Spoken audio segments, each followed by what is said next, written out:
अब घमंड खाने का समय चित्रा का था। जब उसने देखा कि सभी उसके नेकलेस को देख रहे हैं तो तुरंत ही उसने अपने गले की शोभा बढ़ाते हुए उस नेकलेस को पहन लिया। चित्रा, इसका मतलब तेरा दामाद बहुत ही ज्यादा अमीर है।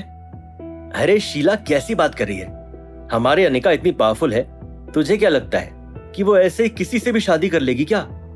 चित्रा, क्यों ना हम एक फैमिली डिनर प्लान करें? एक एक करके सभी लोग अब चित्रा और उसके परिवार की तारीफ करने लगे थे। काजल और रौनक को कोई पूछ भी नहीं रहा था। ठीक उसके बाद अनिका और नक्श वहां से निकल गए। तुम्हारे पास 15 करोड़ रुपए कहां से आए? अरे नहीं, मैंने तो उसे 3-4 करोड़ ही उधार दिए थे। वो तो मेरा जिगरी यार है, इसलिए उसने मुझे इंटरेस्ट के साथ इतना महंगा गिफ्ट दिया। ओह, तो उन पैसों के बदले उसने तुम्हें इतना वैल्यूएबल गिफ्ट दिया, तो मुझे लगता है कि हमें उसे डिनर पर इनवाइट करना चाहिए। लेकिन वो तो आज ही अब्रॉड निकल गया, अब तो शायद वो 5 साल बाद ही वापस इंडिया आएगा। ये सुनकर अनिका ने अपना सर हिलाया। जल्द ही नक्श और अनिका अपने विला पहुंच गए। विला में घुसते ही अनिका सीधा बेडरूम की तरफ बढ़ी और नक्श लिविंग रूम में बैठकर टीवी देखने लगा।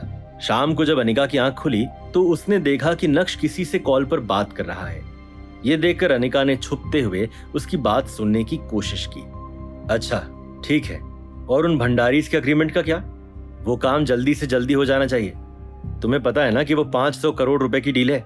मुझे उस काम में ढिलाई नहीं चाहिए। ये सुनकर अनिका चौंक गई थी। नक्श के हिसाब से वो एक छोटी कंपनी में काम करता था, लेकिन ऐसी कौन सी छोटी कंपनी है जो 500 करोड़ रुपए की डील करती है? जैसे ही लिविंग रूम में खिड़की में लगे कांच पर नक्श का ध्यान गया, उसे अनिका का रिफ्लेक्शन दिखा और नक्श शॉक्ड रह गया। तुम अभी मेरे नीचे अपॉइंट हुए हो, तुम्हें सीखने में बहुत समय लगेगा।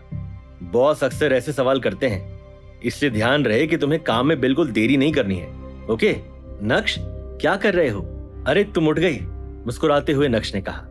बस कुछ नहीं, मेरे बॉस ने एक लड़के को मेरे अंडर हायर किया है, तो बस उसे थोड़ा काम सिखा रहा था। ओह अच्छा, वैसे आज तुमने जो कुछ भी मम्मी के लिए किया उसके लिए थैंक यू। नक्श ने कोई जवाब नहीं दिया, बस मुस्कुराते हुए अपना सर हिलाया। थोड़ी देर में डिनर का समय भी होने वाला था। नक्श ने तय किया कि वो आज घर पर डिनर बनाएगा। डिनर करने के बाद नक्श और अनिका सोने चले गए थे।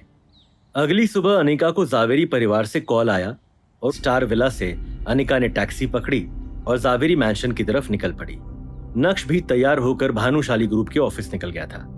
जावेरी परिवार के मैंशन में कल्याणी अपने परिवार के लोगों को देखकर धीमी आवाज में बोली, बिंद्रा ग्रुप ने 400 करोड़ रुपए निकाल कर जावेरी परिवार पर आए इस क्राइसिस में मदद की है, लेकिन हमें ये नहीं भूलना चाहिए कि अब हमारे पास सिर्फ 40% शेयर्स ही हैं। अब हमें आगे क्या करना चाहिए?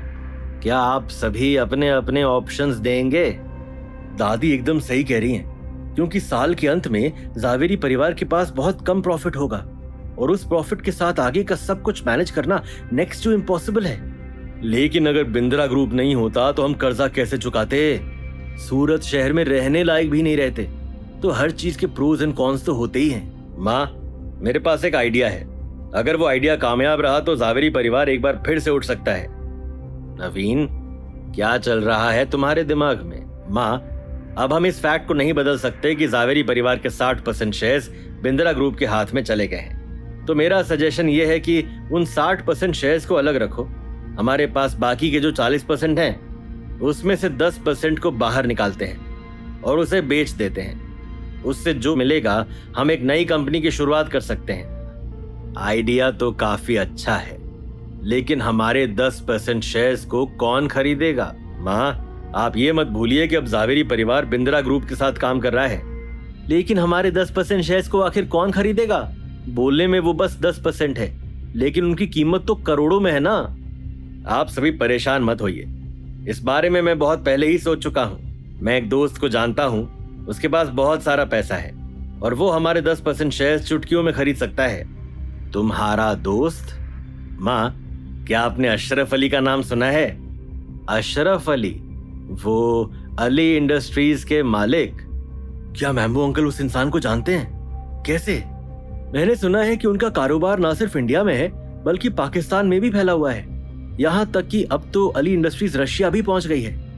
बिल्कुल ठीक कहा तुमने। उसके लिए हमारे 10% शेयर्स खरीदना किसी दुकान पर जाकर चीनी खरीदने जैसा है। इसलिए सब हो जाएगा, किसी को भी परेशान होने की जरूरत नहीं है। ठीक है नवीन, तुम मिस्टर अली को कॉल लगाओ। मैम्बो अंकल ने अपना फोन बाहर निकाला और कॉल लगाया। अशरफ अली के साथ अपने कनेक्शंस दिखाने के चक्कर में मैम्बो अंकल ने जानबूझकर कॉल को लाउड स्पीकर पर रखा। जैसे ही कॉल कनेक्ट हुआ वैसे ही मैम्बो अंकल ने प्राउडली कहा, हेलो, क्या मेरी बात मिस्टर अली से हो रही है? पहचाना, मैं नवीन जावेरी बोल रहा हूँ। क्या आप अभी फ्री हैं? आपसे कुछ डिस्कस करना था। अरे नवीन, क्या हाल है? अरे भाई, मेरे पास समय नहीं भी होगा तो भी तुम्हारे मैटर के लिए मुझे समय निकालना ही पड़ेगा।